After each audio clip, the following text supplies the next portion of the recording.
Un saludo muy afectuoso para todos los que estáis viendo el programa Preguntas y Respuestas.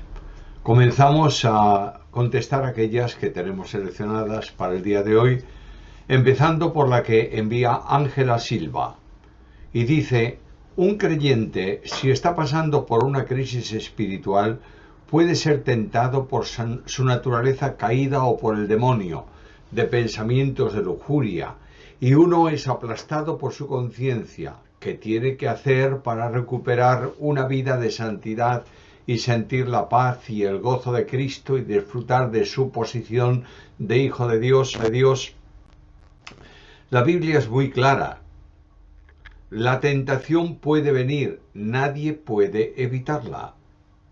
Pero no significa que la tentación, que puede hacer sugerencias, bien a través de nuestra naturaleza caída, bien a través de la acción diabólica, produzca inquietud como si hubieras pecado, o sea un pecado como si lo hubieras cometido. La Biblia es muy clara. Lo que el creyente tiene que hacer es orar intensamente para que el Señor le libre de la tentación. En segundo lugar, leer la palabra para vivir conforme a ella, y si es tentado por Satanás, responder al tentador con el poder de la Escritura. Y finalmente, si ha cometido algún pecado como consecuencia de la tentación, confesar el pecado delante del Señor para restaurar la comunión con Él. De nuevo Ángela Silva: los incrédulos, cuando mueren, ¿dónde va su espíritu?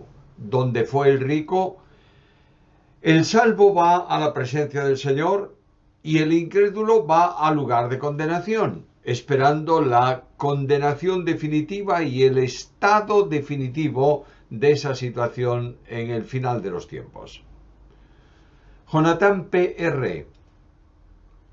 ¿se da en el ámbito espiritual algún tipo de herencia de fracasos, malos hábitos, pecados e incluso espíritus malignos en las familias? Por ejemplo, en las Escrituras, en el caso de pecados, ¿sería esa la causa de que Isaac repitió el pecado de Abraham? Y en nuestros días a veces se ven diversos patrones de conductas repetirse en los hijos. También, por ejemplo, personas introducidas en el ocultismo hablan de que transmiten sus habilidades a sus descendientes.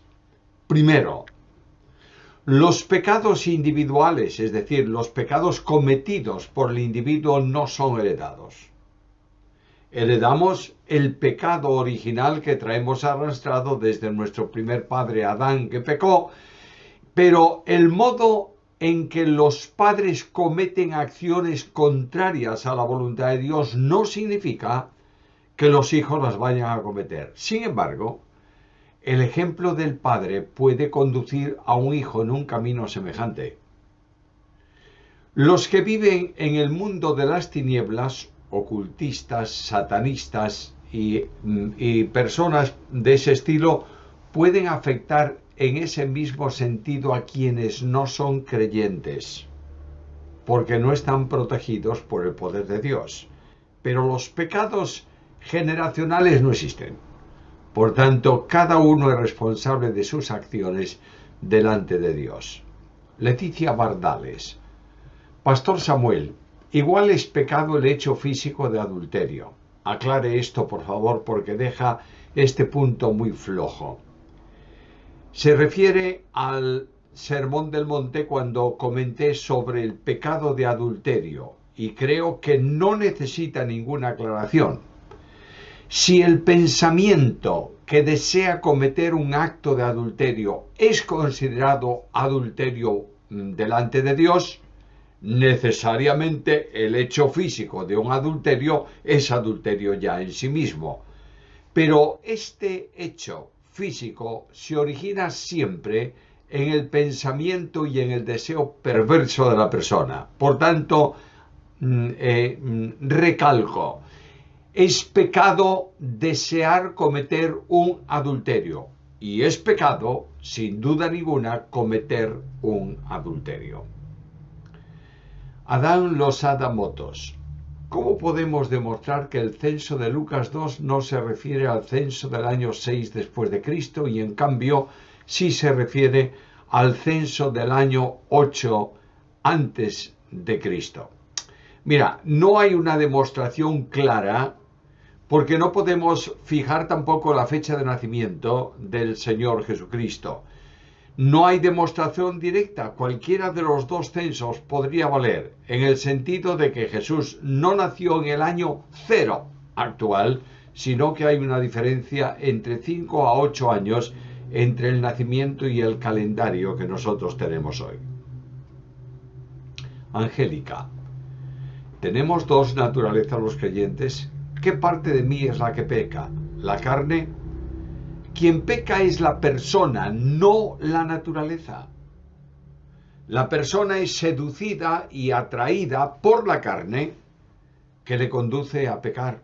Santiago 1:14, pero no es su naturaleza. La naturaleza no es independiente de la persona. Quien peca es la persona. Los hechos cometidos por la naturaleza humana, el sujeto de atribución de esas acciones es la persona, que es la titular y es la que se expresa por medio de su naturaleza. Josué Israel Egaña Muñoz, ¿me puede mandar información o direcciones de cómo superar las consecuencias del pecado que cometemos?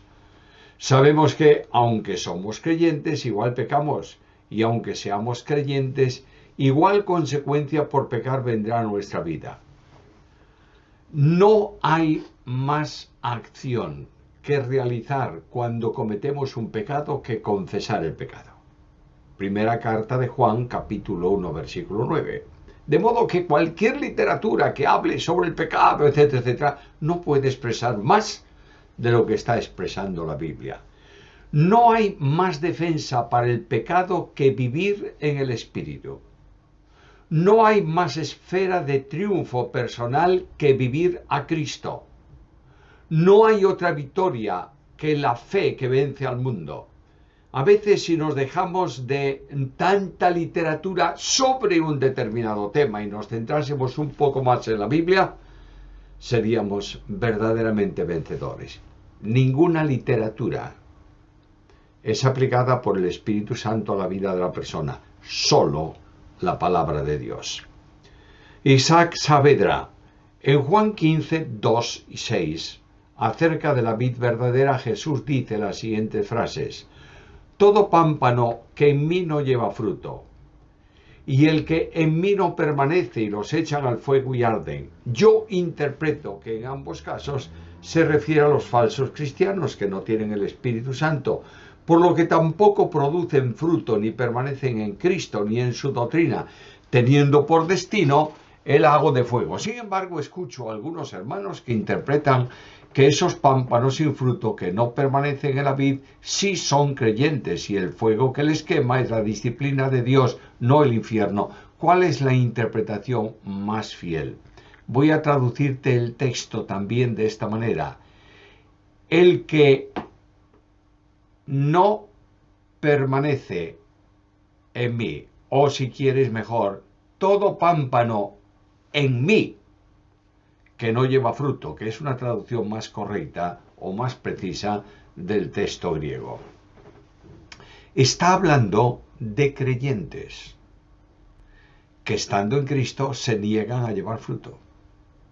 Por tanto, serán cortados en disciplina y se queman en el sentido de que como pámpano ya no vinculado en comunión con la vid no puede llevar fruto y se queman de esa manera por la disciplina. La disciplina puede ser más intensa o menos intensa e incluso la disciplina puede conducir a la muerte física del individuo. En ningún caso, a mi entender, de acuerdo con el texto y con el entorno textual bíblico, en ningún caso se trata de inconversos. Ningún inconverso está en Cristo, vinculado con Cristo. Ningún inconverso puede llevar fruto para Dios. Joselito, a un miembro de la iglesia local, cuando hace algún hecho incorrecto o pecado, ¿qué tipo de disciplina se le puede aplicar? ¿Podría darnos algunos ejemplos? Mira, cuando un creyente peca, la disciplina comienza por una advertencia personal. Gálatas capítulo 6, versículo 1, o también la enseñanza de Cristo, que cuando uno peca, ve y repréndelo, tú y él solos. Ahí comienza la disciplina. Esa disciplina de reprensión debiera reconducir al que está cometiendo un hecho incorrecto, un pecado, una falta, a volverse a Cristo. Si él no reacciona, hay que aplicarle una disciplina en un grado mayor, que es la reprensión hecha por más de un hermano. Y finalmente, si a pesar de todo eso permanece en rebeldía y es un pecado manifiestamente evidente en relación con la Biblia, a esa persona hay que sacarla de la comunión de la Iglesia. Pero si confiesa y se aparta, la disciplina tiene que cesar inmediatamente. Hay ocasiones en que se disciplina a una persona por un determinado tiempo. Ha cometido este pecado, le ponemos una sanción de 1 año y 4 meses en donde no puede ministrar. Pues eso no es así, no está en la Biblia. Levantado o confesado el pecado, no hay castigo para ese pecado, porque ya el pecado lo llevó Jesucristo. Antonio Fernández Heredia nos podría enseñar su hermosa biblioteca. Mi querido Antonio, ya he dicho muchas veces en este programa que no es posible, porque requeriría instalar cámaras de otro modo, porque la biblioteca mía, lo que se ve de mi biblioteca en la grabación que tengo, es una parte mínima, porque mi biblioteca ocupa las paredes todas de este despacho y es una biblioteca al fin y al cabo, tal vez un poco mayor que otras, pero eso es una biblioteca. ¿Para qué? Estáis viendo ya una muestra de la biblioteca en mis espaldas, y es muy difícil enseñar toda esta biblioteca que me rodea en el despacho. Antonio Fernández Heredia, estoy leyendo los libros poéticos y me cuesta entenderlos. ¿Qué clase de hermenéutica debo aplicar? ¿La habitual? Gramático, histórica, literal.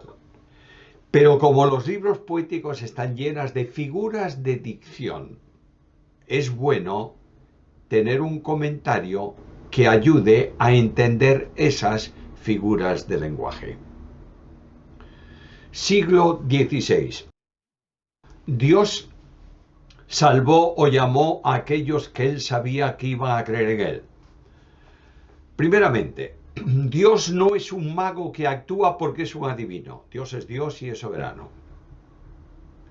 Y Dios actúa para que se produzcan efectos conforme a su propósito.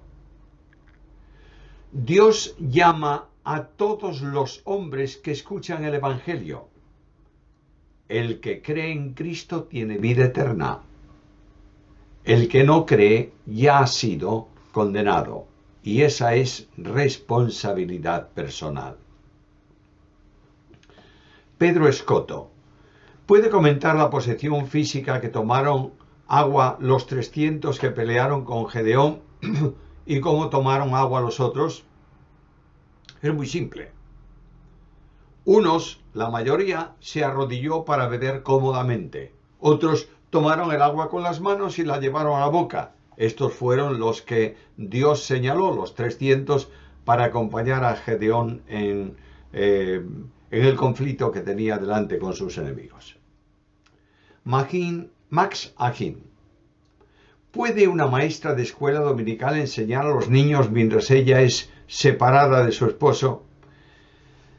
Amigo Magín, quien tiene que decir eso es el liderazgo de la Iglesia, en donde se produce el hecho.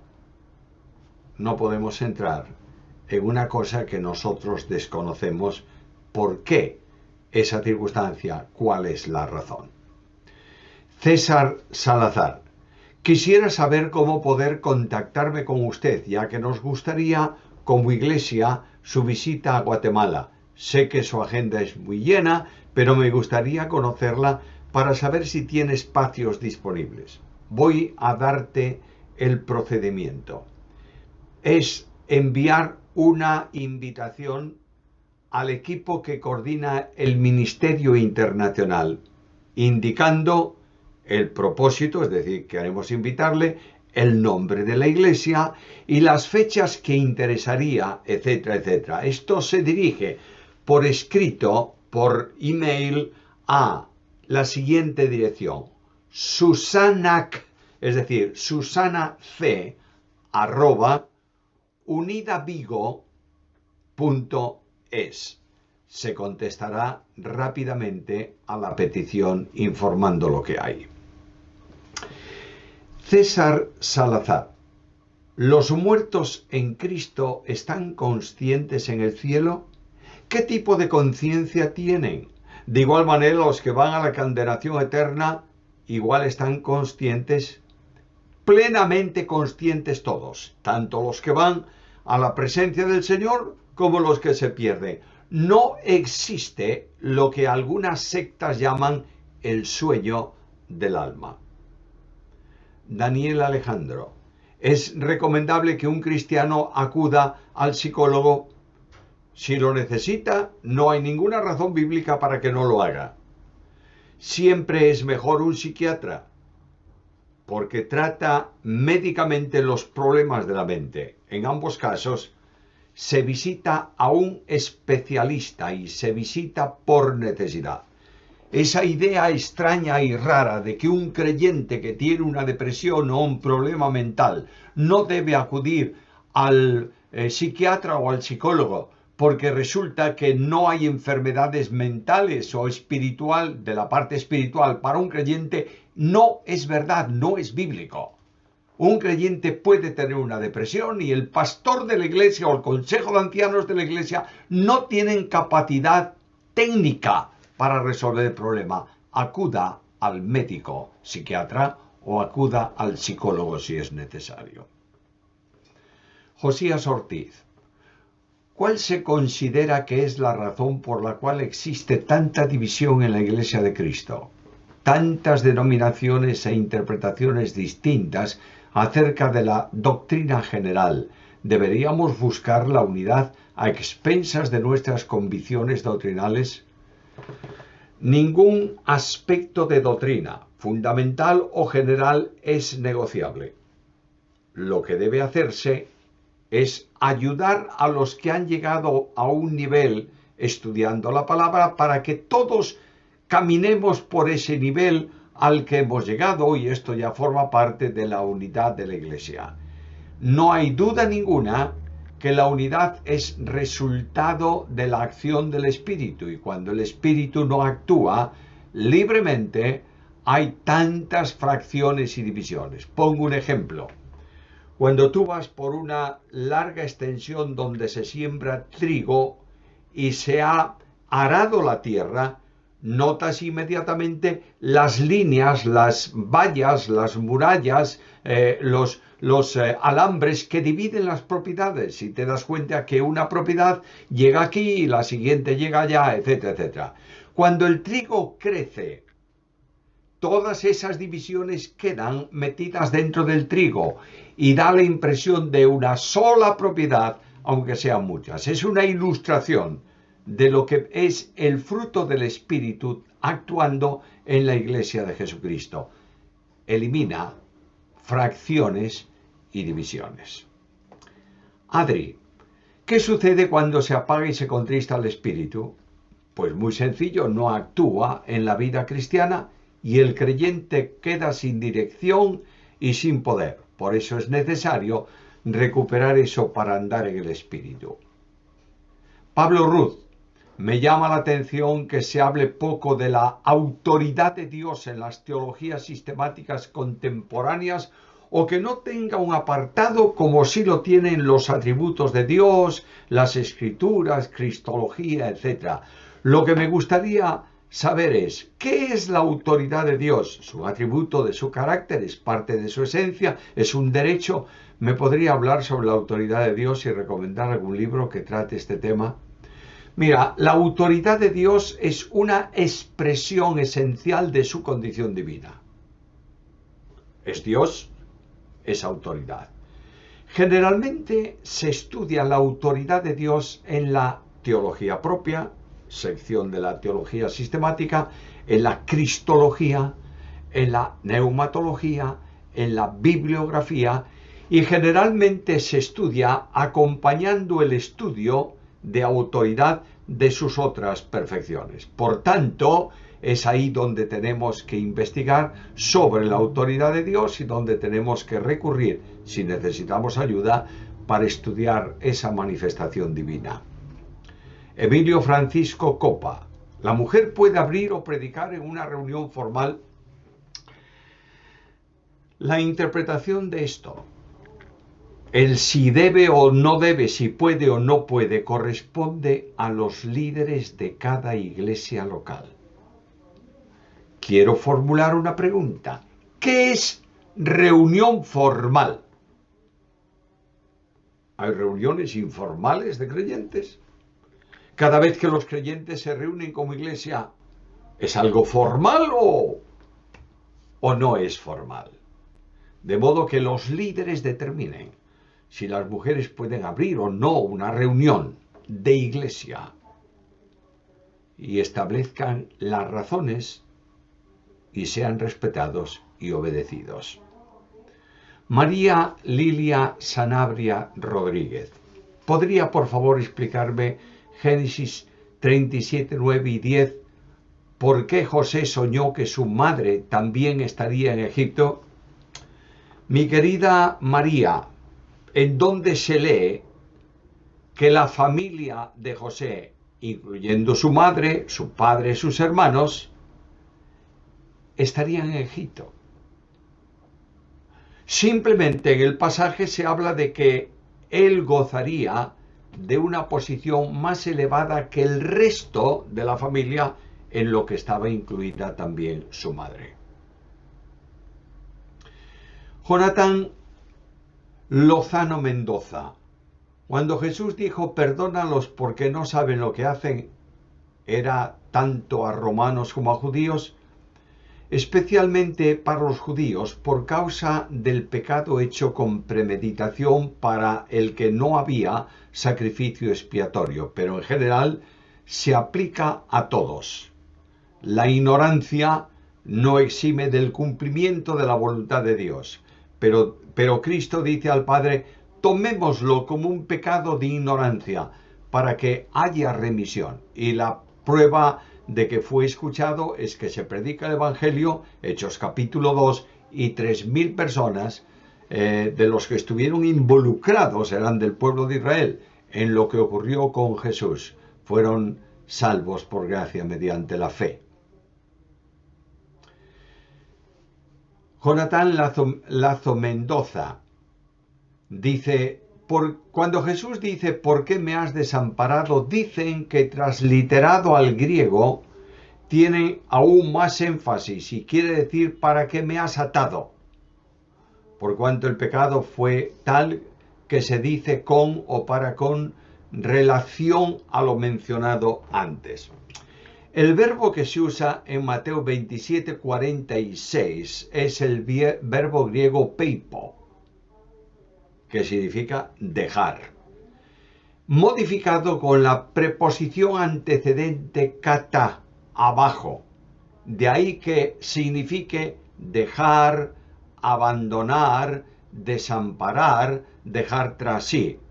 El verbo que usa Marcos es también en ese mismo sentido.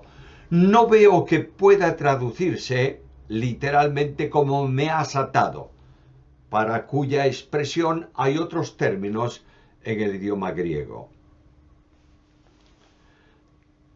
Kiadonet, desde su punto de vista, ¿qué opina usted de la expiación limitada?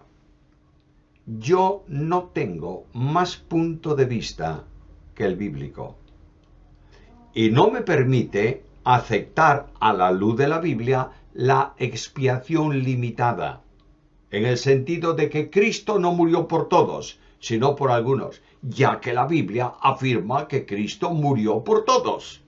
Y la Biblia afirma que Cristo es el Salvador de todos los hombres, especialmente o mayormente de los que creen.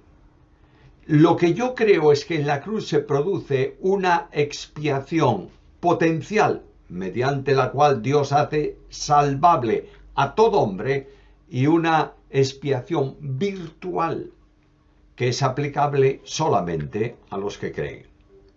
Samilla, ¿podría por favor ayudarme a entender y conocer uno de los atributos del Señor con respecto al libro de Números 11, 31, 35? Cuando leemos ese pasaje, el atributo más destacado es la omnipotencia, que hizo venir a las codornices en tal cantidad que llenó todo el campamento. Luego está el atributo de la justicia, que castiga la rebeldía de aquel pueblo. Está también el de la misericordia, porque no consumió a todo Israel. De modo que hay varias perfecciones de Dios reveladas en el pasaje de Números 11, 31 al 35.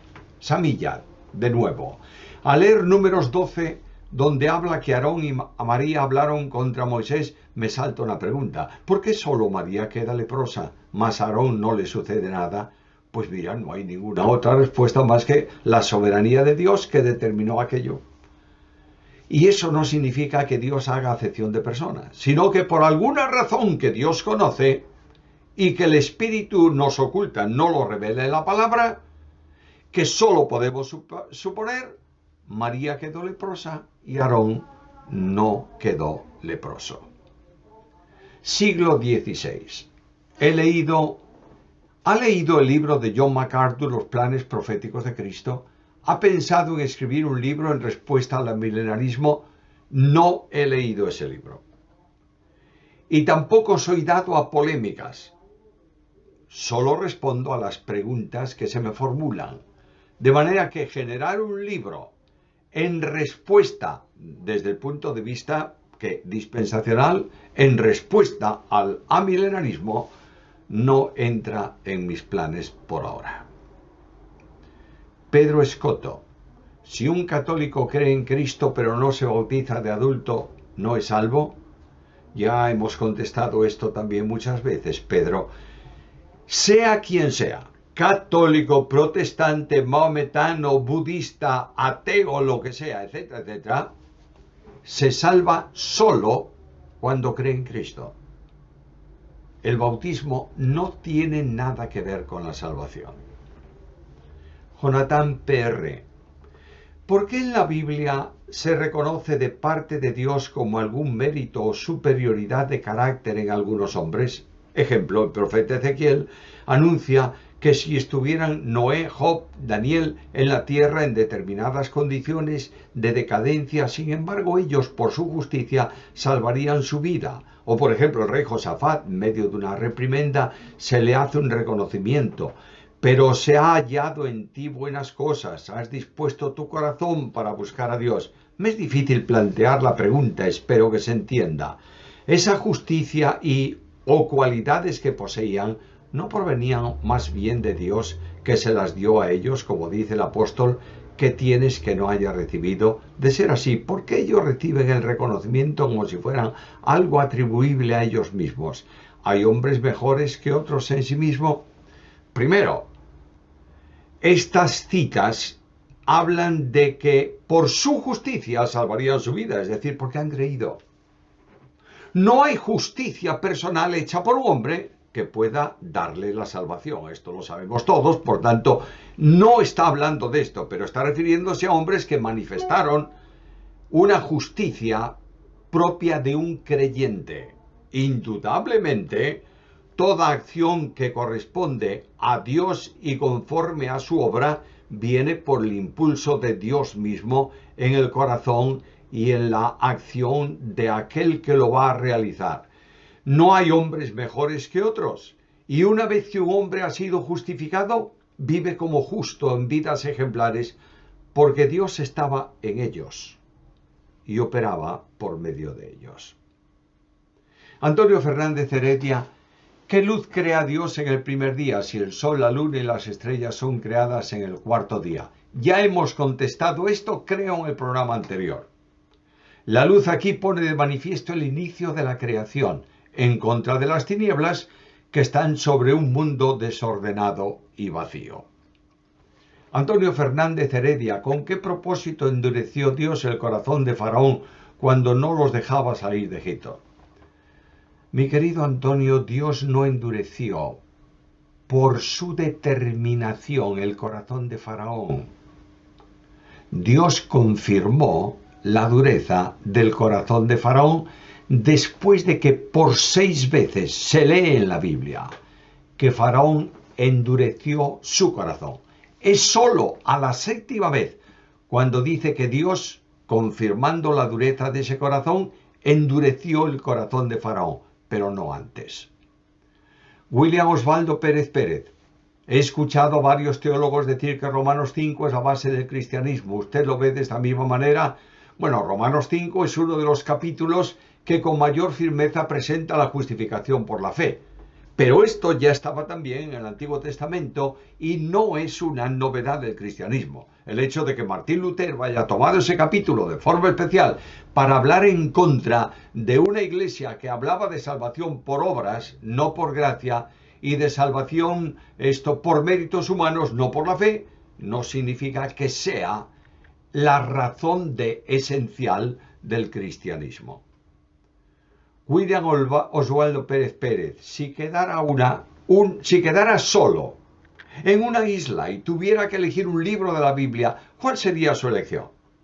Esa pregunta se la hicieron a Sproul y él eligió Efesios. Me gustaría saber su elección y por qué.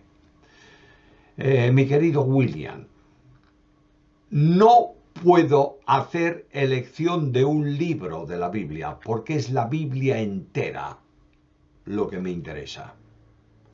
La Biblia, que es la palabra de Dios, no es Efesios, ni Salmo, ni Proverbio. Todo eso es la palabra de Dios, pero todo eso unido. Que uno dedique más tiempo o tenga mayor preferencia por un libro o por otro, eso es gusto personal. Yo no puedo elegir un solo libro de la Biblia, aunque indudablemente dedico más tiempo tal vez a unos libros que a otros. Con esto llegamos al final de este programa. Un saludo para todos. Invitamos a que divulguéis el programa si os es de ayuda y de bendición y que otros amigos vuestros se suscriban para seguir estando en contacto con nosotros. Mientras tanto, pedimos al Señor que Él añada su bendición sobre cada uno de vosotros a lo largo de los próximos días hasta el siguiente programa.